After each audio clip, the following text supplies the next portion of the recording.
예, 대구 동구 갑의 유성근 의원입니다. 관세청장께 여쭤보겠습니다. 요새 해외 직구 관련돼서 건수와 금액이 급증하고 있죠. 예, 그렇습니다. 예, 그런데 이 직구 관련돼서 면세 제품들이 많이 들어와서 이것을 되파는 그런 또 건수도 엄청나게 늘어나고 있습니다. 이거 잠깐만 표를 한번 보시죠. 표에 보면은 해외 직구 건수는 2016년도에 한 1,700만 건 되던 것이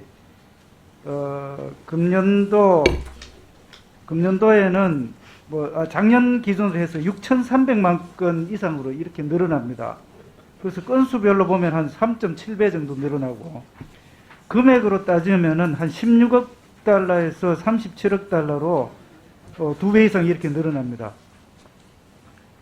이렇게 늘어나는 그런 상황임에도 불구하고 실제로 여기에 이제 건수가 늘어난다는 것은 면세 제품들이 많이 늘어나는데 미국의 경우에는 200불 이하는 면세가 되고요. 그런데 그 다음 그림을 한번 보여주시죠. 그림이 없나요? 예. 그래서 이거를 해외 직구 물건을 되파는 그런, 예, 지금 여기 화면에 나오는데, 이거는 이렇게 돼 있어요. 미개봉 상품이라고 해갖고, 뜯어보지도 않은 이런 상품들을 되파는 그런 형태가 있습니다. 그럼 결국 이게 뭐냐면은, 관세를 물지 않고 들어오는 물품을 이 중고 상품 플랫폼에다가 올려서 파는 겁니다. 이거 알고 계시죠? 예. 그런데 관세청의 이런 단속 인원을 보니까 2명밖에 없어요. 몇 명이나 있죠? 제가 파악한 건 2명밖에 없는데 몇 명이나 있습니까? 단속 인원? 예, 전담 요원 2명이 맞습니다. 그래서 아까 제가 말씀드렸던 대로 전체 건수가 1,700만 건에서 6,300만 건으로 급격하게 늘어나고 또 여기에 따라서 면세 건수가 급격하게 늘어나는데 그럼에도 불구하고 단속 인원은 2분밖에 안 되고 단속 건수를 한번 볼까요? 단속 건수를 보면은 금년도에는 전체 그 건수로 보면은 이 해외 직구 단속 관세 사범 지재권 사범 포함해서 건수는 65건밖에 안 되고 작년도에는 69건, 그전에는 157건 이렇게밖에 안 된다 이거죠. 이 모니터링 요원이 한 사람이 지금 몇 건을 모니터링 하느냐면 10,000건 이상씩 모니터링해요. 어떻게 생각하십니까? 예, 의원님 모니터링 요원이 부족하다는 말씀에 전적 동감이고요. 저희가 그래서 내년도 예산안에는 모니터링 전담 요원을 10명 확충하는 것으로 추진을 하고 있습니다. 그래서 특히 물건을 개봉도 하지 않고 이렇게 판다는 건 결국은 이익이 되니까 하는 거 아니겠어요? 결국은 세금을 탈루하고 그것을 가지고 시장에서 이 중고 물품에다가 파는 겁니다. 중고 거래 플랫폼이 몇 개 중요한 게 보니까 중고나라, 번개장터, 당근마켓 이렇게 되는데 지금 이 순간에도 계속 이런 형태가 계속되고 있습니다. 관세청장님은 여기에 대해서 책임감을 느끼지 않습니까? 예, 저희가 해외 직구 되팔이에 대해서는 금년도 상반기에도 특별 단속을 실시하였고요. 예, 그래서 알겠습니다. 여기 지금 업무보고 5쪽에도 보면 이렇게 돼 있어요.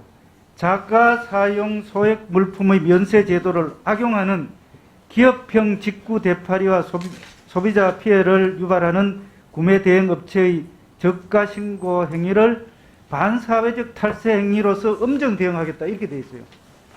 그럼 엄정 대응에 말로만 엄정 대응하는데 이 업무 보고는 그 전에도 이렇게 됐어요. 그럼에도 불구하고 엄정 대응 어떻게 하겠죠? 단속 요원은 2명밖에 안 되고 단속 건수는 65건밖에 안 되는 이런 상황에서 이 완전히 이 뭐죠, 그죠? 청장 어떻게 생각하세요?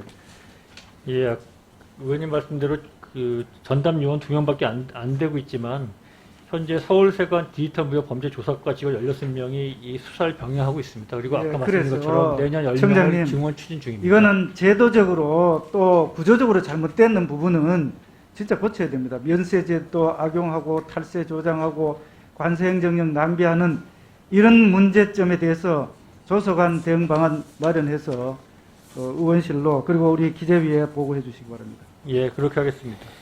예, 다음은 우리 통계청장님께 여쭤보겠습니다. 네. 지금 우리 통계조사 관련돼서 1인 가구에 대해서 관심을 많이 가지셔야 될 걸로 생각이 되는데 1인 가구 관련돼서 통계조사 지금 하고 있죠?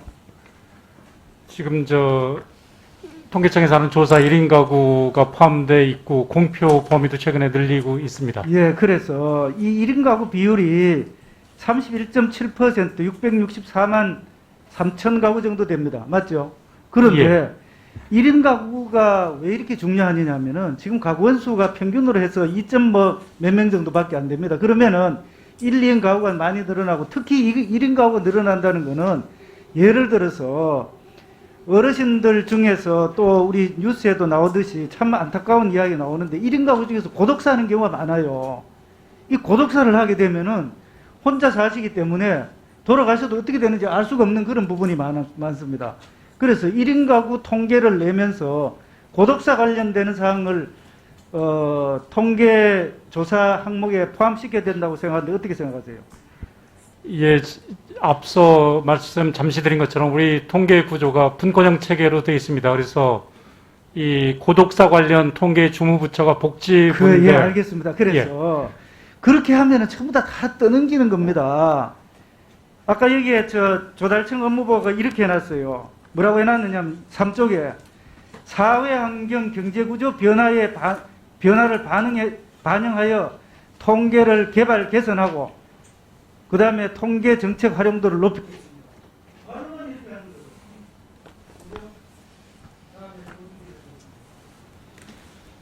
예, 유성걸 의원님 수고하셨습니다. 이어서 장혜영 의원님 질의하시겠습니다.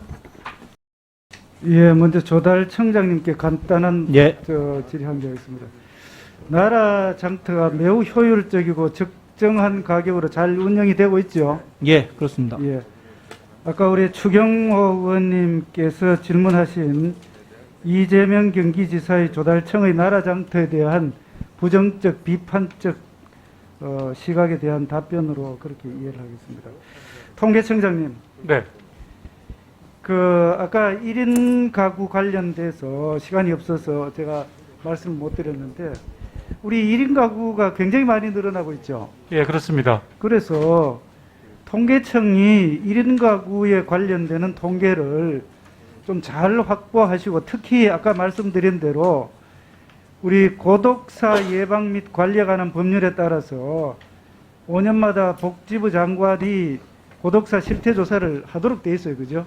네. 그런데 이 통계청에서 1인 가구 관련된 이런 통계를 작성할 때에 1인 가구 중에서 문제가 지금 되고 있는 게 고독사 관련된 사항이기 때문에 이 부분에 대해서 관심을 가지고 관련되는 통계를 좀 만들어 주셨으면 좋겠어요. 근데 청년 1인 가구 고독사에 대해서 질의를 하니까 서면으로 이렇게 왔어요. 통계청은 고독사 항목이 없다. 보건복지부에서 파악한다.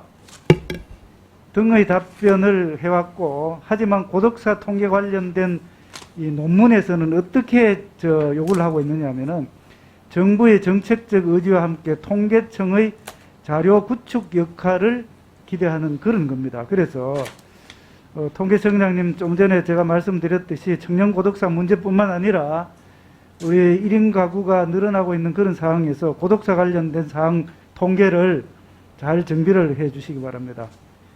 네. 하시겠습니까? 예, 의원님 말씀에 적극 공감하고 예, 알겠습니다. 네. 예. 자, 다음 관세청장께 여쭙겠습니다. 관세청의 범칙조사심의위원회라는 게 있죠.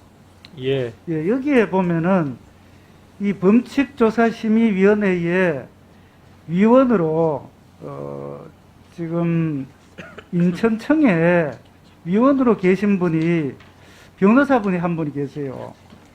이분이 지금 관세법 위반 관련되는 그런 사건을 주로 담당을 하고 있는데, 이분이 지금 인천세관 본부세관장 김윤식 그 세관장이 위촉장을 줬습니다. 2021년 3월 1일부터 2023년 2월 28일까지 인천 본부세관 고문 변호사, 그리고 또 작년 3월 31일에는 2년 동안에 관세범칙조사심의위원회 위원으로 위촉을 했는데, 이분이 뭐를 하느냐 하면은 이렇게 위원회 위원으로 활동을 하면서 또 관세법 관련돼서 마약 관련되는 변호사를 지금 하고 계세요. 알고 계시나요? 예, 의원님이 이번에 지적하셔서 저희가 파악했습니다. 알고 계시나요? 예. 근데 이분은 어떻게 하냐면은 이렇게 관세범칙조사심의위원회 위원을 하면서도 이 변호사로서 마약 관련되는 사건에 변호를 하고 있어요. 그리고 또 이걸 버젓이 관련되는 그 인터넷에다가 홍보를 하고 있어요. 그 한쪽에서는 이 범칙조사심의위원회로서 관련되는 역할을 하면서도 또 한쪽에서는 반대되는 역할을 하고 있어요. 어떻게 생각하십니까? 예, 바람직하다고 보기 어렵습니다. 그러면은 바람직한 게 아니고 이거는 진짜 잘못되는 거예요. 이해상충의 원칙에 의한다면은 이분은 사실 이런 역할을 하면 안 돼요. 특히 제가 잠깐 한번 볼게요. 이 변호사는 미촉 기간 동안에 14건의 관서청 고발 사건을 수임하고 인천세관 출입 11번 중에서 8번이 수임 사건 변호를 위해서 방문을 했어요. 그러면은 이게 당연히 이해상충이 되는 거 아니겠습니까? 맞습니까? 청장님. 예, 그럴 것으로 보이지 파악을 아니, 해보겠습니다. 그럴 것으로 보이는 게 아니라 이렇게 해야 되면은 회피를 하든지 재척을 하든지 기피를 하든지 이렇게 해야 될 거 아니겠어요? 이분이 진짜 잘못됐다고 생각해요. 그런데 이분은 버젓이 그거를 가지고 인터넷에 홍보를 하고 있습니다. 이렇게 하면은 집행유예가 된다. 이렇게 하면은 이런 게 된다 해갖고 버젓이 홍보를 하고 있어요. 홍보 화면 한번 띄워줄 것이죠. 그래서 청장님, 한쪽에서는 마약 사범 사건을 지금 수사를 하고 정치조사를 하는 위원회 쪽에서 위원으로서의 활동을 하고, 한쪽에서는 그런 사건에 연루된 사람을 변호해서 집행유예를 뽑아주겠다 이렇게 홍보하면서 자기 사업을 하는 거죠. 맞겠습니까 이게?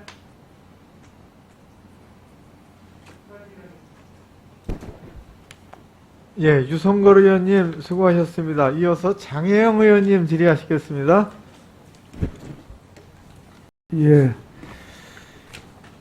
조달 청장님, 네, 의무 고발 요청 제도 언제 시행이 됐습니까? 예, 2014년에 시행됐습니다. 14년이죠. 예. 그런데 지금 이제 의무 고발 요청 제도 시행되고 난 뒤에 공정위로부터 행사 사건 210건을 이제 통보를 받습니다. 근데 그 중에서 거의 한 6%, 한 4분의 1 정도 되는 55건이 이미 공소시효가 완성된 그런 상황에서 통보를 받습니다. 알고 계시죠? 예, 일부 그런 것으로 알고 있습니다. 근데 여기에 대해서 공정위에 어떤 조치를 취했습니까? 뭐 때문에 이렇게 공정위에서 시효 완성되는 사건을 조달청에다가 통보를 하죠? 그 아마 공정위 내부 프로세스 상에서 좀 아니죠. 지체가 되고 그래서 그런 것 같은데요. 시효 완성됐으면 끝나는 거 아니겠어요? 그럼 조달청이 뭐 어떻게 처리했습니까? 아니, 저희는 처리를 할 수가 없죠. 시효. 그러니까 뭐 점을 예. 받습니까 이런 걸? 예, 어쨌든 의무고발 요청 제도 시행 이후에 사실은 210건 주면서 필요 없는 거 55건을 줘갖고, 그렇죠? 예, 그리고 그 중에서 의무 고발 요청 제도라는 게 결국은 조달청이 고발 요청을 하면은 공정위는 반드시 검찰에다가 고발을 해야 되죠. 예, 그런데 그 받았던 건 중에서 15건을 요청을 했어요. 근데 요청을 했더니만 어떻게 됐습니까? 공정위는 10건만 고발 조치하고 나머지는 안 했어요. 여기에 대해서 어떤 조치를 했습니까? 가만히 있었어요? 그 부분은 제가 좀 파악을 못하고 왜냐면은 있는데, 좀 전에 말씀을 하셨지 않습니까? 의무고발 요청 제도라는 게 반드시 검찰에다가 고발하도록 돼 있어요. 가만히 있었으면 그건 좀 잘못되는 거 아닙니까? 근데 그 중에서도 특히 보면은 현대산업개발, 대림산업, 한진, LG U+플러스 등 대기업 담합 사건이 미고발된 것으로 나타났어요. 예, 지금 파악을 해보니까 그렇죠. 예. 공정위와 대기업 담합 사건 봐주기 의혹이 생기는데 어떻게 생각하십니까? 여기에 대해서도 조달청 가만히 있었습니까?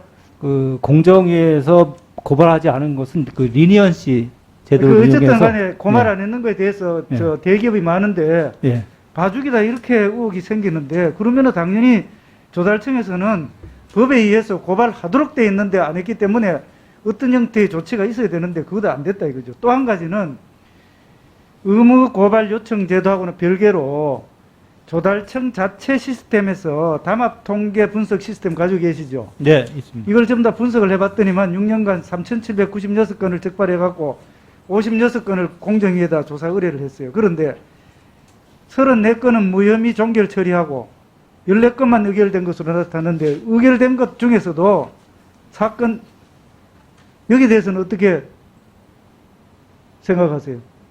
이렇게 많이 적발하고 50건이나 했으면 이것도 해야 되는 거 아닙니까? 그 조달청은 공정위의 그 조치에 대해서 이제까지 아무것도 안 했는 것 같아요. 이제 청장님 모르고 계시다니까 여기에 대해서 어떻게 했던 건지 또 앞으로 어떻게 할 건지에 대해서 나중에 의원실에 자료 제출해 주시기 바랍니다.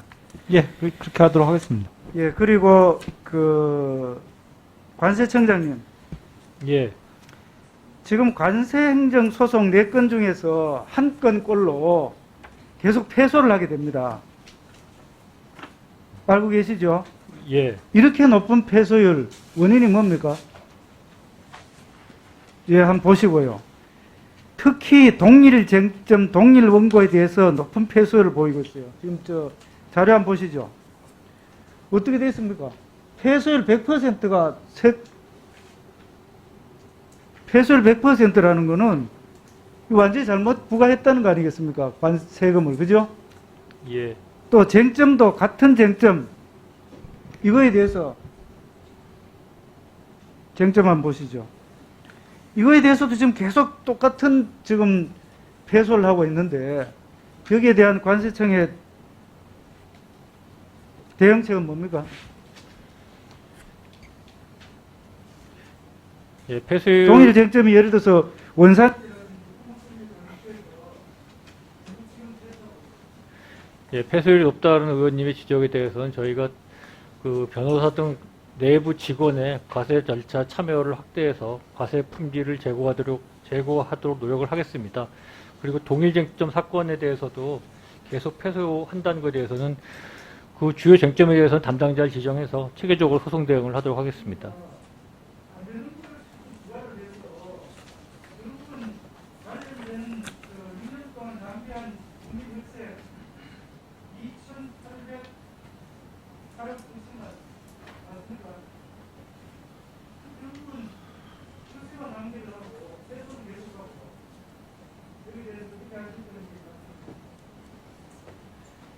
예, 아까 말씀드린 것처럼 과세 품질을 제고해서 패소율을 낮추기 위한 대책을 저희가 시행하도록 하겠고요.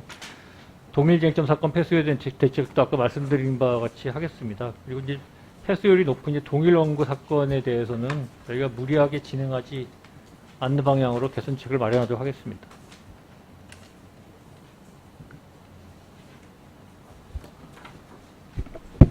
예, 유성걸 의원님 수고하셨습니다. 이어서 장혜영 의원님 질의하시겠습니다.